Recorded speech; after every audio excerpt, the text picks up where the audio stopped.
BJP ಕಾರ್ಯಕರ್ತೆಯ ವಿವಸ್ತ್ರಗೊಳಿಸಿ ಹಲ್ಲೆ ಆರೋಪ ಪ್ರಕರಣ. ರಾಜಕೀಯ ಬಣ್ಣ ಪಡೆದ ಎರಡು ಕುಟುಂಬದ ವೈಯಕ್ತಿಕ ಜಗಳ. ಸುಜಾತಾ ಹಂಡಿ ಸುವರ್ಣ ಕಲಕುಂಟ್ಲ ನಡುವೆ ಗಲಾಟೆ. ಬಳ್ಳಾರಿ ಘರ್ಷಣೆ ಬಗ್ಗೆ ಚುರುಕುಗೊಂಡ ತನಿಖೆ. ಬಿಜೆಪಿಯ 33 ಜನರಿಗೆ ಪೊಲೀಸರ ನೋಟಿಸ್. ವಿಚಾರಣೆಗೆ ಹಾಜರಾಗುವಂತೆ ಜನಾರ್ದನ್ ರೆಡ್ಡಿ, ಸೋಮಶೇಖರ್ ರೆಡ್ಡಿ, ರಾಮುಲುಗೆ ಸೂಚನೆ. ಇಂದು ಮಹತ್ವದ ಸಚಿವ ಸಂಪುಟ ಸಭೆ. ಬೆಳಗ್ಗೆ 11 ಗಂಟೆಗೆ ವಿಧಾನಸೌಧದಲ್ಲಿ ಕ್ಯಾಬಿನೆಟ್ ಮೀಟಿಂಗ್.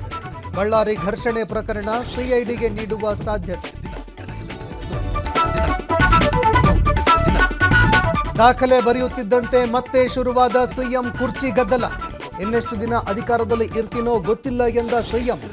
ಅದೇ ವೇದಿಕೆಯಲ್ಲಿ ಕುರ್ಚಿ ಬಿಟ್ಟುಕೊಡುವಂತೆ ಡಿಕೆಶಿ ಪರೋಕ್ಷ ಹೇಳಿಕೆ.